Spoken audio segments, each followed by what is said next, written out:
Hi everybody, this is Steve again here in Rocinver Organic Centre, and this little movie is just going to be about harvesting.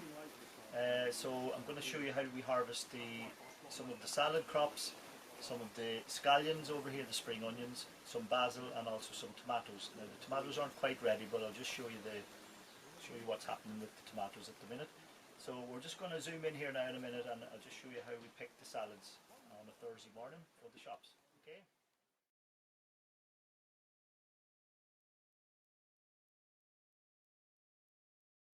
Okay, so the first lettuce we're going to look at here today is this one. This is a cos. It's called a cos. It's this kind of upright type of lettuce here. So no, you just go right back and pick it as far down as you can, as close to the stem as possible. So this leaf also, and probably this one, and maybe this one, and then you leave the rest of it. Just leave the rest of it for next week. And you can see down here where it's been picked and picked and picked a lot. This lettuce has been in the ground since probably mid-April, so we've been picking up this for 6 or 7 weeks, and there's still new growth coming in the middle. Sometimes it tends to get a little bit bitter depending on the water and the temperature in the tunnel, but at the moment this one's still grand, so we'll keep picking off that one. And then just across behind it over here is oak leaf. There's this red one. So again, just down as close to the base as possible and just take it off like that. And normally what we do as we go along, we inspect them quickly as you're going along, and if there's any damage or any holes or anything like that, it doesn't go in the box, it just gets thrown on the path, and then we come along later and collect that stuff up, and it's either put into the compost or we just use it ourselves here. So those two leaves are both perfect. I'll just take one more off this side. Again, this particular plant has been here probably since April also. What will happen to this one, when it starts to get bitter or when it starts to slow down, we will just take it out and replace it with a new small baby plant, which we've got coming on the bench. So that's really pretty much it for salad. There's various different shapes and sizes in this bed. Some beds we keep one variety only, other beds we have a bit of a mixture like this. And what happens to these leaves then is every Thursday morning we collect maybe 6 or 7 big baskets of these, big crates of these, and we put them into 150 gram salad bags, and they're sent off to some shops in Sligo and Manorhamilton. And just to make the salad bag a bit more colourful, we put in some calendula flowers, which are just over to my right there. Some calendula, which you can see there, and also some nasturtiums, which are further over to the left, which come in several different colours of orange and yellow. So those, 1 or 2 of those in the top of the salad bag really makes a difference. It really makes them eye-catching, and obviously, well, you can eat those flowers as well. So that's the idea behind that. So next we're going to talk about the scallions.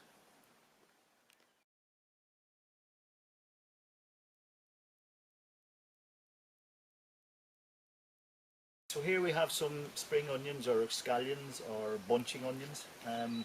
This type is called Ishikura. They're Japanese variety. They tend to like flop down a little bit like this, but they still taste great. Now these ones have been in here also since April. There's probably about 100 bunches in here, and each bunch has about maybe 5 in it. And these are almost beyond picking, but normally what we do with this, we just ease them out of the ground. It's actually probably better to use a little fork rather than pull on them, but they come out like that. They get put into a bunch of about that quantity there. Maybe if they were younger and thinner, we probably put maybe 6 of them, but because these are quite far on, that's more than enough for a bunch. So that also gets sent off to the shops in Sligo and Manorhamilton. That gets it gets trimmed off with scissors and then maybe a little bit of a wash off, and then they get trimmed. The tops get trimmed as well, and then they get put together with some brown string or rubber bands or something like that. So this sells for maybe €1.50 or something like that. So, and as you know, like normally scallions are pretty much like this kind of thickness, but these are super big already. So very strong because they're getting so much daylight at this time of year, so they're super strong. So that's the scallions. Okay.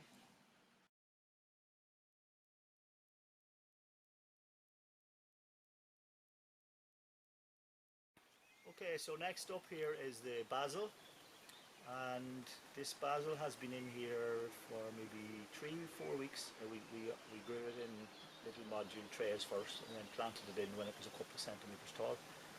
So because of the June weather and the heat and the long days, it's just absolutely flying.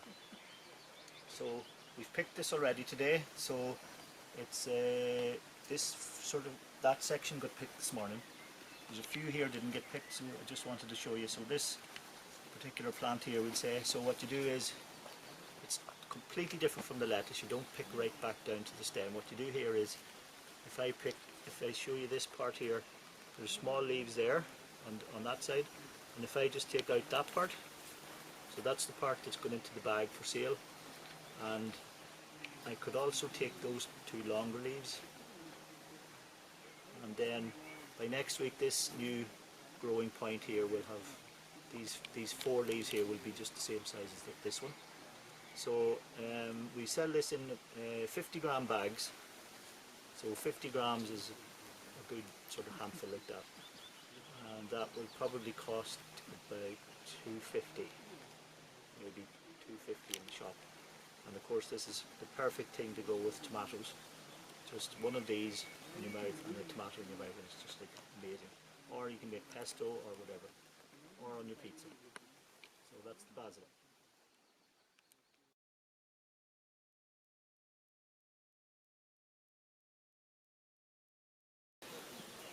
Okay, so next up we have here some garlic.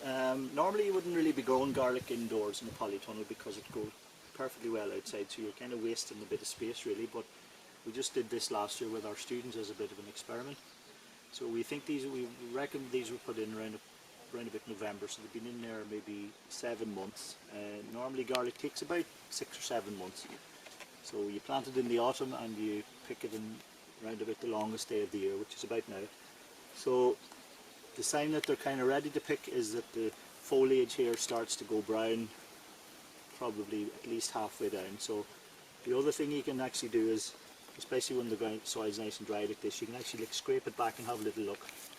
So this one, you can see here, he's proper big juicy garlic. So it's time he paid the ultimate sacrifice now and came out of there and went into our lunch. So really what you do there is you just do that, and then just gently turn him, twist him until he comes out, until he parts company with the ground like that. And because he's been inside here in the pretty dry soil here, almost too dry some might say, he is nice and clean. He doesn't even need to be washed or anything. So normally what you do with that now is you can put them on like a wire mesh or something, or hang them up in an airy shed or something like that to fully dry, for all this foliage to dry off, because if you try to break that off there now, you can kind of cause a bit of damage in there. It depends if you're going to store them. If we're going to use this today, there's no problem, we just chop that off with a knife and get going. But if you were pulling these all out and you wanted to keep them through the winter time, which they'll last for months and months, just tie them together and hang them up in the shed. Exactly the same thing that you do with onions whenever they're ready soon, maybe July. And if you want, you can trim off these little roots and then just let it dry out like that. So that's how to do garlic. Okay.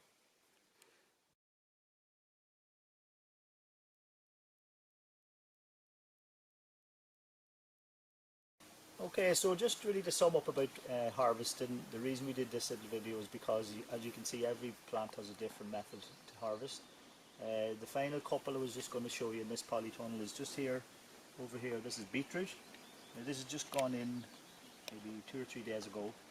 It's just gone into the ground, so in maybe another 6 or 7 weeks this will have the actual beetroot on it. Maybe when it gets sort of golf ball size, that's the time to get that. So again, you take the whole plant out and that's it, kind of gone. It's the same like we did with the garlic. Once you take it out, it's over. That's the end of that one. So then you need to replace that little bed with something else, the next crop that you're going to grow.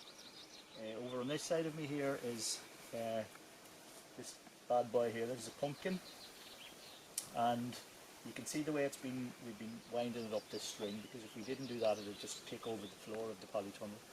So this is just to make it a bit easier to get through the polytunnel and down the paths, and to sort of keep them up off the ground so you don't be stepping over them or walking on them. These big yellow flowers that you can see here, this is the start of the process now. So you will get the pumpkin starting to grow here, and later on you'll get some growing up here and here. And with this particular one, these pumpkins grow to about maybe the size of maybe a volleyball or something like that. Not quite as big as a soccer ball, but something maybe like a volleyball, but smaller. And they will be green to start off with, and then they'll ripen up to an orange colour.